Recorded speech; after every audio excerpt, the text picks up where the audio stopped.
Okay भाई लोग, तो भाई लोग जिसकी उम्मीद थी वही हुआ। इफ विशेष कुड किल नाम का जो ये केडामा आया था भाई, अब ग्लोबल सेंसेशन बन गया है। हर कोई इस पे बात कर रहा है, दुनिया जमाने की रील्स बन रही हैं। इवन हॉलीवुड के जो बड़े बड़े क्रिटिक्स भाई इसको देख करके रिव्यू कर रहे हैं। तो बोलते हैं ना, कंटेंट बोलता है। फाइनली इस केडामा का जो कंटेंट वो बोल रहा है, एंड पता है इससे क्या फायदा होगा। इफ इन केस अगर तुम केडामा फैंस हो गए तो एज ए केडामा फैंस तुम्हारे लिए डोर्स बहुत ज्यादा ओपन हो जाती हैं। पहली चीज है कि नेटफ्लिक्स और ज्यादा पैसे फूकेगा इस टाइप के कंटेंट में। इवन तुमको कुछ टाइम के बाद एक और हॉरर केडामा इसी साल नेटफ्लिक्स पर देखने को मिलेगा, वो भी हिंदी डब में, जिसका नाम होने वाला द ईस्ट पैलेस। मींस अगर तुम नेटफ्लिक्स के बिजनेस मॉडल को जानते होगे तो तुमको पता होगा कि भाई जब उसके प्लेटफॉर्म पर कोई चीज चल जाती है तो भाई उस पर वो पैसा डालता है। आने वाले टाइम में तुमको और हॉरर केडामास देखने को मिलेंगे। इवन जो फन फैक्ट है कि इस केडामा के जो डायरेक्टर थे, इफ विशेष कुड किल की मैं बात कर रहा हूं, उसके डायरेक्टर थे वही जिन्होंने मूविंग जैसा केडामा दिया था। मतलब नेटफ्लिक्स अब इनको भी नहीं छोड़ेगा, एंड इस डायरेक्टर की तरफ से तुमको और भी केडामास देखने को मिलेंगे। एंड ये सब पॉसिबल क्यों हो पा रहा है? क्योंकि फैंस की तरफ से इसको सपोर्ट मिला है, जिसकी वजह से इस केडामा ने भाई बड़े बड़े रिकॉर्ड्स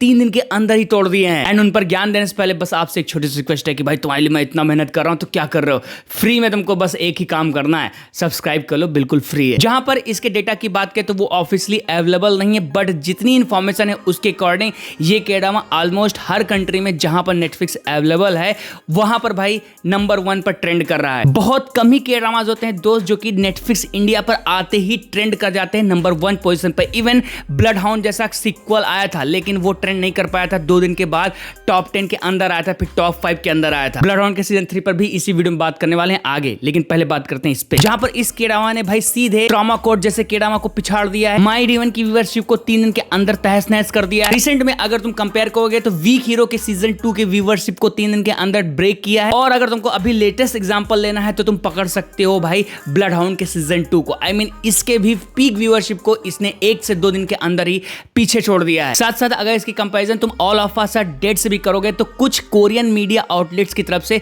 इसने All of Us Are Dead के 3 दिन की जो व्यूअरशिप थी उसको भी पीछे छोड़ा है। और सबसे अच्छी बात है कि आने वाले 1 से 2 वीक के अंदर इस केडामा के साथ कोई कंपटीशन नहीं है, मतलब कोई बड़ी बिग वेब सीरीज रिलीज नहीं है। तो हो सकता है कि आने वाले 1 वीक तक ये केडामा भाई पूरी तरीके से वर्ल्ड वाइड रूल करेगा। अब इसका फायदा क्या होगा? इसका फायदा ये होगा कि भले ही नेटफ्लिक्स ने इसको एज ए लिमिटेड सीरीज के रूप में लॉन्च किया है, हो सकता है आने वाले टाइम में इसके सीजन 2 को वो रिन्यू कर दे एंड जो लिमिटेड वाला टैग है वो हट जाए। क्योंकि मेकर्स ने हैवी विंडो ओपन करके रखी है, अगर तुमने खत्म कर लिया होगा तो तुमको पता है कि भाई सीजन 2 आने के पॉसिबिलिटी है। तो हाँ, अब चांसेस बन जाते हैं कि इसका सीजन 2 100% आ सकता है। डिपेंड करता है कि भाई नेटफ्लिक्स जो है लिमिटेड वाला टैग हटाएगा या फिर नहीं, क्योंकि वो उसने ऑलरेडी बहुत सारी वेब सीरीज के साथ किया है कि लिमिटेड से उसको रिन्यू कर दिया है, फिर बाद में आए हैं सीजन्स। यस, ये केडामा जो है आ सकता है, इसका सीजन 2 आ सकता है, क्योंकि ये ग्लोबल लेवल पर जो रिकॉर्ड्स है नेटफ्लिक्स के लिए भाई ब्रेक कर रहा है। एंड हो सकता है कि आने वाले टाइम में ये नेटफ्लिक्स का नंबर 1 केडामा भी बन जाए, क्योंकि इसकी पॉपुलैरिटी मैसिव जाएगी एंड हर तरह की जो ऑडियंस है ना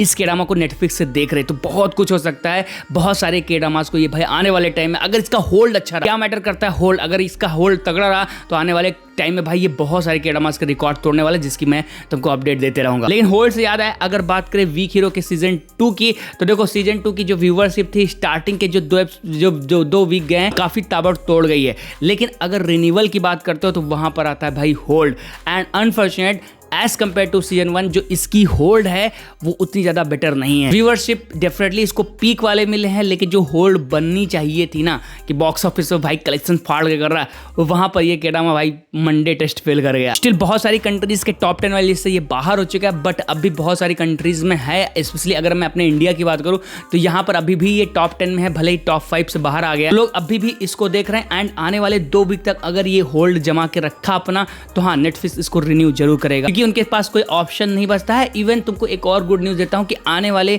2 मंथ के बाद तुमको और भी action web series and Japanese series देखने को मिलने वाले। तो उससे जानते हो क्या फायदा होगा? उससे फायदा ये होगा कि जब लोग एक्शन वेब सीरीज वगैरह को देखेंगे तो सर्च करेंगे कि और बेस्ट से बेस्ट एक्शन में क्या देखने को मिल सकता है। तो ब्लड हाउंड आते रहेगा, जाते रहेगा, एंड इसकी अगर व्यूअरशिप बढ़ती रही आने वाले टाइम में तो डेफिनेटली इस साल के एंड तक नेटफ्लिक्स को रिन्यू जरूर करेगा। And same goes with the Weak Hero, क्योंकि अभी उसके भी सीजन 3 को उसने रिन्यू नहीं किया है, है, क्योंकि उसकी जो व्यूवरशिप थी वो उतनी ज़्यादा अच्छी नहीं थी, क्योंकि उसका जो होल्ड था भाई 2 वीक के अंदर ही खत्म हो गया था, बाहर आ गई थी सीरीज टॉप 10 से। खैर आने वाले टाइम में अपन लोग इस पर और डिस्कस करेंगे, लेकिन मैटर अब भी ये कर रहा है कि इफ विशेस कुड किल को जो रिकॉग्निशन मिलनी चाहिए थी ऑडियंस की तरफ से मिल गई है। That's a great news for you if you are a K drama fans, क्योंकि तुमको आने वाले टाइम में और भी ऐसे प्रोजेक्ट देखने को मिल जाएंगे। खैर तुमने देखा, तुमको ये के ड्रामा कैसा लगा लिख करके बताना। एंड क्या तुमने रियल लाइफ वाला जो प्ले स्टोर में ऐप एग्जिस्ट कर रहा है गिरिगो, उसको यूज किया या फिर नहीं, वो लिख करके जरूर बताना। बाकी वीडियो काम को लाइक करना, चैनल को सब्सक्राइब करना, ऐसे ही वीडियो देखवा के मैं फिर सुनता हूँ नए वीडियो में। Till then